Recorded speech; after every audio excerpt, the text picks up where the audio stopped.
আমার কর্মস্থল ছিল সেন্ট্রাল টেলিগ্রাফ অফিস। পরবর্তী জীবনে আমি অবশ্য ব্যবসায়ে সংশ্লিষ্ট হয়ে পড়ি। সেখানে জয় রাম, জয় Gobinda. Welcome to my channel Shri Satyanarayan. Testing department এ এক সাহেব কর্মচারী ছিলেন, মিস্টার কলুইস।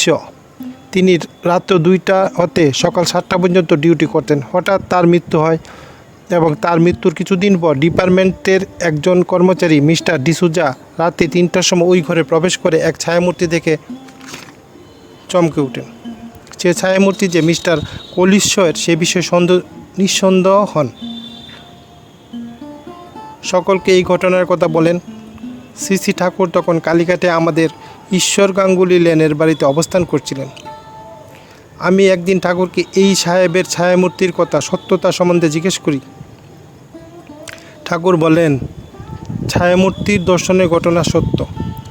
কারণ কোনো ব্যক্তি যদি দীর্ঘদিন একই স্থলে কর্ম করে তাহলে তার মৃত্যুর পর ওই কর্মস্থানের উপর দিয়ে আকর্ষণ যায় না, বিধিয়ে আত্মা ওই কর্মস্থানে আসতে পারে, অসম্ভব নয়।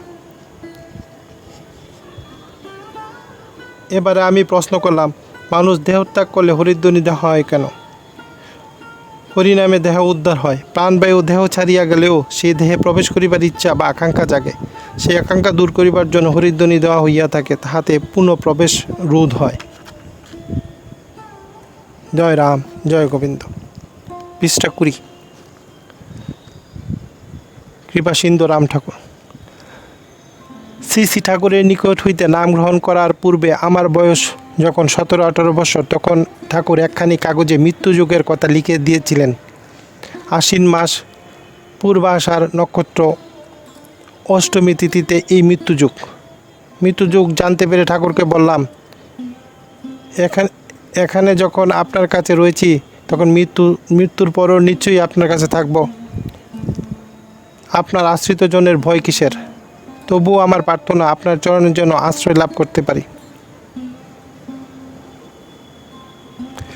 তারপর নাম গ্রহণের কিছুদিন পর ঠাকুর যখন ভবানীপুরে ভক্তপ্রবর অক্ষয় মজুমদার মহাশয়ের বাড়িতে অবস্থান করছিলেন, তখন একদিন ঠাকুরকে দর্শন করতে অক্ষরবাবুর বাড়িতে যাই। ঠাকুর আমাকে দেখি সেই মৃত্যুযুগের কথা স্মরণ করিয়ে দিয়ে তিনি রাস্তায় ধুলা নিয়ে একটি কবচ ধারণ করতে আদেশ করলেন। প্রত্যুত্তরে আমি বললাম, আচ্ছা ঠাকুর, আপনার শ্রীচরণের ধুলা যদি খাই তাহলে হয় না? হয়। ঠাকুর বললেন। আমি আর দেরি করি নাই, অক্ষয়বাবুর বাড়ির উঠানের ধুলো নিয়ে ঠাকুরের চরণ স্পর্শ করে খেয়ে ফেললাম। এই ঘটনার 10 বৎসর পর আমি যখন আমার মাকে নিয়ে 59 নং হালদাপাড়া রোডে বাসায় থাকতাম, তখন ঠাকুরের নির্দেশিত সেই মৃত্যুযুগের তিথি নক্ষত্রের দিন এসে উপস্থিত হলো। আমি সত্যি কঠিন জ্বরে আক্রান্ত হয়ে বললাম, আমার সঙ্গে রয়েছেন শুধু আমার বৃদ্ধা মা, আর অপর আর কেউ নাই। সে বিপদের দিনে ঠাকুর আমার গুরুভাতা রাজমোহন ঘোষের সঙ্গে আমার বাসায় এসে উপস্থিত হলেন এবং আমার অবস্থা থেকে গুরুভাতা ডক্টর যতীন্দ্র মোহন দাশগুপ্ত, বিমলাপদ চক্রবর্তী ও হিমাংশু চক্রবর্তীর উপর আমার চিকিৎসা ও সেবা শুশ্রূষার দায়িত্বভার অর্পণ করলেন। দিনের বেলা ঠাকুর স্বয়ং আমার কাছে থাকতেন আর রাত্রিতে ইঞ্জিনিয়ার যোগেশ গুহর বাড়িতে চলে যেতেন। ঠাকুর প্রয়োজন মতো গঙ্গার পলিমাটি দিয়ে আমার পেটের উপর প্রলেপ দিয়ে দিতেন। এর মধ্যে মাথায় বড় চুল কাটবার পর আমি হঠাৎ অচৈতন্য হয়ে পড়ি। তারপর ডক্টর দাশগুপ্তের চিকিৎসা ও ঠাকুরের কৃপায় ধীরে ধীরে সুস্থ হয়ে উঠি। প্রতাপ কবিরাজ ও অধ্যাপক প্রভাত চক্রবর্তীও আমাকে দেখতে আসতেন। সে সময় ঠাকুর মাকে বললেন, প্রভাতবাবুকে একদিন ভালো করে খাওয়াইবেন।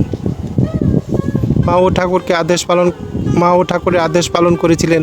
আমার মা অন্যান্য ভোগের সঙ্গে মূলার ডালের ভোগ ঠাকুরকে নিবেদন করলে প্রভাতদার ইচ্ছায়।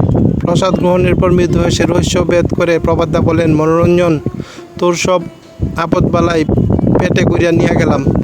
গুরু ভ্রাতাদের স্নেহ প্রীতি ও ঠাকুরের দয়াতে লাভ করিয়েছিলাম।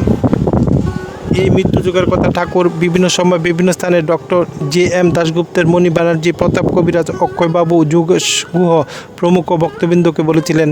একদিন দেখা হলে ডক্টর JM দাশগুপ্ত আশ্বাস দিয়ে আমাকে বললেন, তোমার ভয় নাই। ঠাকুর অনেক সময় ফাড়া কাটিয়ে দেন। দয়াল ঠাকুরের দয়ার অন্ত নাই। অদমের সহস্র প্রণীত চরণে এইভাবে ঠাকুরকে আমার কৃপা করে নবজীবন দান করেছিলেন। আমার অসুখের সময় বিমলাপদ ও হিমাংশু চক্রবর্তীকে আমাকে সেবা শুশ্রূষা করে ঠাকুর সেই জন্য খুব প্রীতি হন এবং কাশিতে গিয়ে পত্রের মাধ্যমে জানালেন, হিমাংশু ও বিমলাপদ আপনাকে যে রূপ সেবা শুশ্রূষা করেছেন তাতে আমি তাদের নিকট চিরকৃতজ্ঞ ও ঋণে আবদ্ধ হয়ে রইলাম। ভগবান তাদের মঙ্গল করুন। জয় রাম, জয় গোবিন্দ। ঠাকুর বললেন, সকল ভারই গুরু বহন করিবেন, তার জন্য চিন্তা করিবেন না। যাহা পারেন করিবেন, না পারেন না করিবেন। সর্বদা তাহার পদে অনন্যমতি রাখিবার চেষ্টা করিবেন। পরার্ধ বুক শেষ না হইলে কিছুই করিতে শক্তি হয় না। শরীরের উপর বসে চলিয়া যাইতেছে, শরীরটি পরের বসে চলিয়া যাইতেছে। নিত্য সর্বত্র পরাধীন গাত্র ইন্দ্রিয়াদির দ্বারা বিবর্ণ হইয়া ক্ষয়প্রাপ্ত হইয়া থাকে। এই শরীরের উপর আধিপত্য কি হইতে পারে? সর্বত্র সমভাবে পরার্ধের আকর্ষিত সুখ দুঃখ ভোগ করিতেই হইবে। বিতা কর্তৃত্ব অভিমান জাগরণ করিতে নাই। পরার্ধ বুক শেষ না হইলে কিছু করিতে শক্তি হয় না।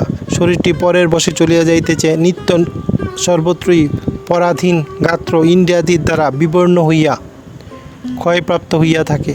এই শরীর উপর আধিপত্য কি হইতে পারে? সর্বত সমভাবে পরার্ধের আকর্ষিত সুখ দুঃখ ভোগ করিতে হইবে।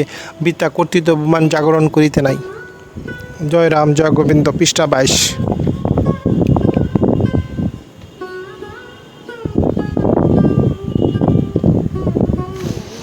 ঠাকুর যখন আশুতোষ মুখার্জি রোডে মেসে পদধূলি দিতেন, সেই সময় আমি ও আমার এক গুরু ভাই চিন্তাহরণ ঘোষ বালি ও সিমেন্ট দিয়ে ঠাকুরকে দুইখানি পদচিহ্ন গ্রহণ করি। আজও আমি প্রতিদিন ঠাকুরের সেই পদপাদ্যে পুজো করে থাকি। এতেই আমার মানসিক শান্তি লাভ হয়। মেসের ঘরেতে টেবিলে অনেকগুলি ধর্মগ্রন্থ ছিল। ঠাকুর একদিন বললেন, ইহা পইরা কি হয়? সেদিন থেকে আমি ওই সকল গ্রন্থ পড়া বন্ধ করি এবং অর্থাৎ ঠাকুর আমাকে চোখে আঙ্গুল দিয়া দেখিয়ে দিলেন, আমি স্বয়ং জীবন্ত গ্রন্থ। আমাকে যেন আমার কথা চিন্তা করো, তাহলে ধর্মগ্রন্থ পড়ার ফল লাভ হবে। সত্যিই আজ প্রতি মুহূর্তে অনুভব করেছি, যার এত স্নেহ ভালোবাসা ও কৃপা লাভ করেছি, তিনি ছিলেন স্বয়ং ভগবান। মানুষরূপী ভগবান জীবন্ত বিগ্রহ, যাকে পেলে সব কিছু পাওয়া যায়। তিনিই তো সেই পরম প্রিয় পরমানন্দ বিগ্রহ।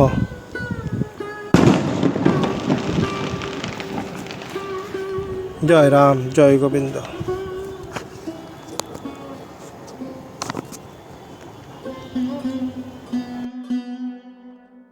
Thanks for watching.